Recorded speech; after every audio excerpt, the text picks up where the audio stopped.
Vídeo, eu trouxe um outro exemplo de utilização do objeto XML HTTP No entanto, nesse exemplo, eu trouxe um exemplo de conexão utilizando o objeto XML HTTP com uma Web API, implementada especificamente pela Wikipedia. Anteriormente, historicamente, nós tivemos um protocolo que era chamado de RPC, que é uma sigla para Remote Procedure Call.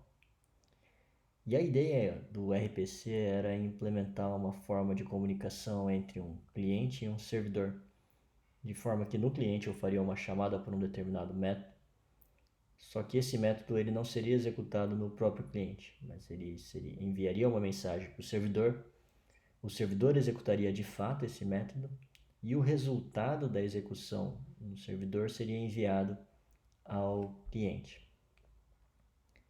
Eu trouxe esse exemplo histórico para vocês para explicar uma questão associada ao uso de web services.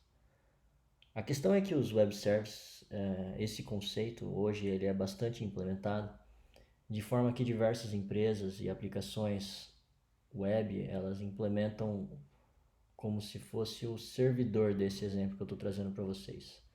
Eles disponibilizam dados, disponibilizam processamentos que podem ser realizados dentro do servidor e basta vocês implementarem um código que se conecte ao servidor para fazer o uso dessa funcionalidade. No entanto, atualmente o protocolo ele evoluiu para a realização desse tipo de processo. Ao invés de utilizarmos a ideia do RPC, nós temos implementações de outros padrões, como padrões chamados de Web Services, REST e Web APIs, como hoje é um termo um pouquinho mais popularizado. Existem diferenças entre cada uma dessas terminologias que eu mostrei para vocês. No entanto, nesta videoaula especificamente, não é muito o meu foco distinguir esses padrões. O que é importante de vocês entenderem é que a implementação desses conceitos envolve um cliente, que normalmente ele faz uma solicitação pedindo por acesso a um determinado recurso, que existe apenas no servidor. E o servidor, por sua vez, eventualmente ele vai executar a requisição do cliente dentro dele, utilizando seu próprio poder de processamento, seus próprios dados, suas informações, e vai responder ao cliente utilizando um formato de comunicação. Atualmente, o formato que é mais utilizado para a implementação desses conceitos, em termos de aplicações web, é o formato JSON. No exemplo de código que eu vou mostrar para vocês, eu vou trazer para vocês uma implementação de um servidor que implementa esse conceito. Esse servidor que eu vou utilizar, ele é o servidor da Wikipedia. E a Wikipedia, ela implementa uma forma de, via código JavaScript, nós enviarmos uma consulta para ela e ela vai nos retornar o resultado dessa consulta. Essa API da Wikipedia, ela é uma implementação dentro do motor de execução da Wikipedia, que é um CMS, que é um sistema de gerenciamento de conteúdo, chamada MediaWiki, para quem não conhece. Essa API da Wikipedia, basicamente, ela permite que nós enviamos uma palavra que nós gostaríamos de saber mais informações a respeito dessa palavra, desse termo, desse conceito, e o servidor da Wikipedia vai nos retornar as definições associadas a esse termo. Esse tipo de implementação, é importante vocês entenderem que não é uma implementação exclusiva da Wikipedia, mas diferentes sistemas implementam mecanismos similares. Por exemplo, a própria aplicação do LinkedIn, ela disponibiliza uma API que eventualmente vocês podem implementar scripts da mesma forma como eu vou mostrar para vocês, para fazer consultas por um determinado profile, um perfil de usuário, conseguir informações associadas a ele. O Facebook tem informações similares para vocês fazerem consultas à lista de amigos, entre outras coisas. O Google Books disponibiliza uma API para vocês fazerem consulta em livros, entre outras funcionalidades. O termo que vocês têm que utilizar para fazer essas consultas e identificar essas APIs é APIs, web, e normalmente eu utilizo também a palavra-chave JSON para identificar as APIs que podem ser utilizadas seguindo esse padrão.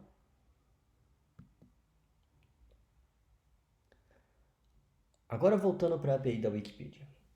Para ilustrar para vocês como funciona a API da Wikipedia, eu sugiro que vocês copiem a URL que eu estou mostrando no vídeo e coloquem ela no navegador web de vocês. A URL basicamente é https://en.wikipedia.org/w/api.php, ponto de interrogação, action igual a query, e-comercial list igual a search, e-comercial sr search igual a utf-pr, e-comercial format igual a JSON. Se vocês fizerem isso, no navegador web de vocês vai aparecer um trecho de código bastante parecido com o que eu estou mostrando para vocês. Nessa requisição que foi realizada, nós estamos fazendo uma conexão direta com essa API de Web Service ou Web API disponibilizada pelo site da Wikipedia. A consulta que eu fiz é uma consulta pelo termo UTF-pr, que eu identifiquei na URL que eu utilizei no navegador. Vocês podem identificar que um dos parâmetros que eu passei na URL é igual ao UTF-pr. E a Wikipedia, por sua vez, ela nos retorna essa estrutura de informação que eu estou mostrando para vocês. Se vocês renderizarem isso no navegador web de vocês e tentarem visualizar mais informações para baixo, vocês vão identificar que vão ser apresentadas informações associadas ao título, a abreviação da UTF-pr, vai expandir o acrônimo da UTF-pr, vão conter informações relacionadas ao UTF-pr, vários parágrafos de identificação, entre outras informações. Para fazer uma consulta a essa API via código JavaScript no lado cliente da nossa aplicação web, nós vamos utilizar um código bastante parecido com o código do objeto XML HTTP-request que eu utilizei no exemplo anterior. A diferença é que ao invés da URL que eu tinha utilizado no exemplo anterior, eu coloquei a URL da Wikipedia, conforme eu identifiquei para vocês. Uma outra diferença também é que depois da condicional if, de verificação do estado de pronto e do status da requisição HTTP, é que eu coloquei um console log, só para nós visualizarmos o que vai aparecer na aplicação e visualizar o exemplo da utilização disso aí. Uma vez que o navegador web de vocês carreguem essa página HTML que eu apresentei, o código JavaScript vai ser executado e o código JavaScript, depois do acesso inicial, ele vai fazer uma requisição de acesso aos dados. Essa requisição ela vai ser uma requisição que dessa vez vai ser destinada ao servidor web da Wikipedia. Diferentemente do exemplo anterior, que a requisição web ela era direcionada para o próprio servidor de aplicações da página HTML. É importante destacar que nesse exemplo especificamente eu fiz uso da política CORS, que é uma política que ela permite a comunicação do servidor da Wikipedia com outros servidores de aplicações web. Eu não vou me ater aos detalhes da política de CORS, eu trouxe para vocês a definição do CORS dentro do motor da WikiWiki. Recomendo que vocês, se tiverem dúvidas a respeito do uso de CORS, também façam suas próprias pesquisas a respeito dessas terminologias. Mas no nosso exemplo, significa que para a nossa aplicação funcionar, nós temos que acrescentar um parâmetro na nossa URL de requisição, que basicamente eu identifiquei ali como e-comercial origin igual a asterisco, que eu acrescento no final da nossa URL da requisição HTTP. Só a utilização desse parâmetro já identifica para a Wikipedia que nós estamos utilizando, que nós gostaríamos de utilizar o protocolo CORS e que ela deve permitir essa comunicação para nos enviar os dados que nós estamos pedindo pela nossa aplicação sendo executada no navegador web. Uma vez que o servidor da Wikipedia recebe essa requisição HTTP do tipo GET, ela vai retornar os dados para a nossa aplicação, para o nosso código JavaScript. Esses dados basicamente eles vão ser refletidos quando nós executarmos a nossa aplicação, de forma que o resultado da requisição ele vai aparecer no console do nosso navegador web.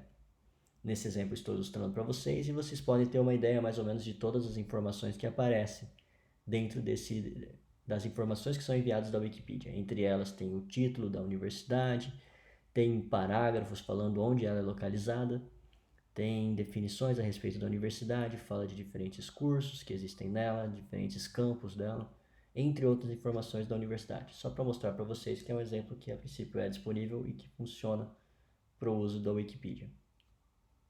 Nesse exemplo de implementação, eu também quero que fique claro para vocês como nós fazemos para realizar a integração de uma aplicação web que nós implementamos, que é a nossa página HTML, simplista ali, com o servidor de aplicações da Wikipedia, de forma que agora nós temos uma aplicação que não só funciona como uma aplicação web que nós desenvolvemos, mas é uma aplicação que nós desenvolvemos que ela faz requisições e pede por informações adicionais de outras aplicações web, como é o caso da Wikipedia, nesse exemplo.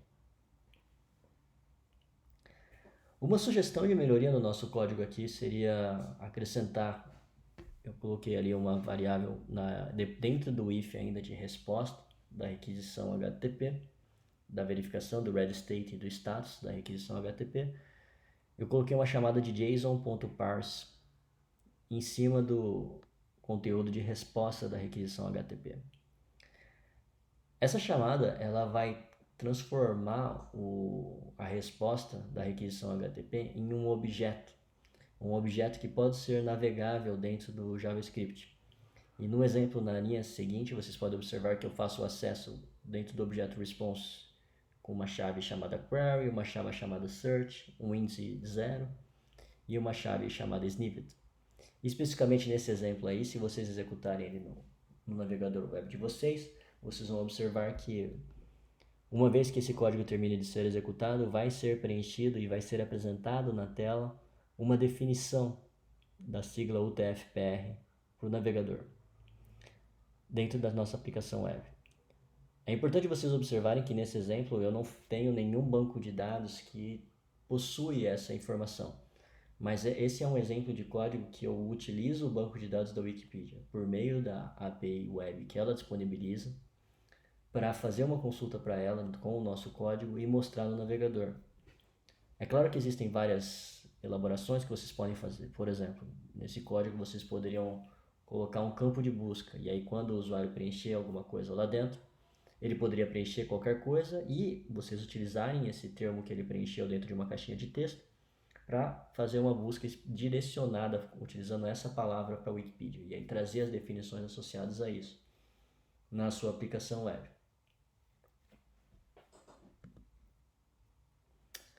Todas essas questões de implementação, elas envolvem o objeto XML HTTP Request, como eu tinha mostrado para vocês anteriormente. Considerando esse código, é importante vocês tentarem imaginar como nós faríamos para alterar esse código, por exemplo, para apresentar um ícone de carregando, uma mensagem de carregando, ou um ícone de uma mensagem de carregando. Várias aplicações web que vocês utilizam implementam esse padrão. Eventualmente também é interessante vocês pensarem como apresentar mensagens de erro, né? Porque eventualmente uma requisição HTTP utilizando o XML HTTP Request pode retornar um erro do servidor. É interessante vocês tentarem vislumbrar como vocês fariam para tratar esse erro e apresentar essa informação de erro para o usuário.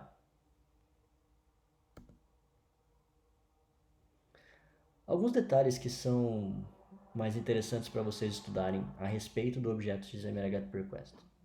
É interessante vocês estudarem como funciona o envio de dados por GET e por POST. No exemplo da Wikipedia ali, eu fiz o envio de parâmetros para o servidor da Wikipedia, foi um parâmetro fixo. Seria interessante vocês estudarem como vocês fariam para deixar esse parâmetro variável, configurável por parte do usuário final, com uma caixinha de texto, por exemplo, ou selects, buttons que vocês poderiam utilizar para fazer essa configuração. A comunicação com o servidor, ela utiliza o formato que nós chamamos de XWWW Form URL Encoded. É um padrão, é interessante vocês estudarem como ele funciona. Estudar como funciona o tratamento de callbacks mais complexas, alterações de interface. Trabalhar com a possibilidade de requisições múltiplas. E por fim eu trouxe uma referência ao objeto XML HTTP Request para vocês. Por fim, o objeto XML HTTP Request ele é uma forma bastante primária de realização de requisições HTTP. Atualmente existem bibliotecas, inclusive bibliotecas que já são embutidas nos navegadores mais modernos, como a biblioteca Fetch. E também existem implementações terceiras que eventualmente vocês podem utilizar, como a biblioteca Axios e a biblioteca jQuery, que disponibilizam uma interface para utilizar o XML HTTP Request. Essas bibliotecas, elas normalmente vão disponibilizar uma API mais enxuta de uso do objeto XML GetRequest. Recomendo que vocês estudem ela, utilizem elas, né? E para o projeto vocês podem utilizar elas ou utilizar o objeto XML GetRequest em sua forma mais primária. Mas a princípio todas elas funcionam de uma forma bastante parecida. Algumas mais elaboradas, algumas em nível de abstração mais alto ou mais baixo.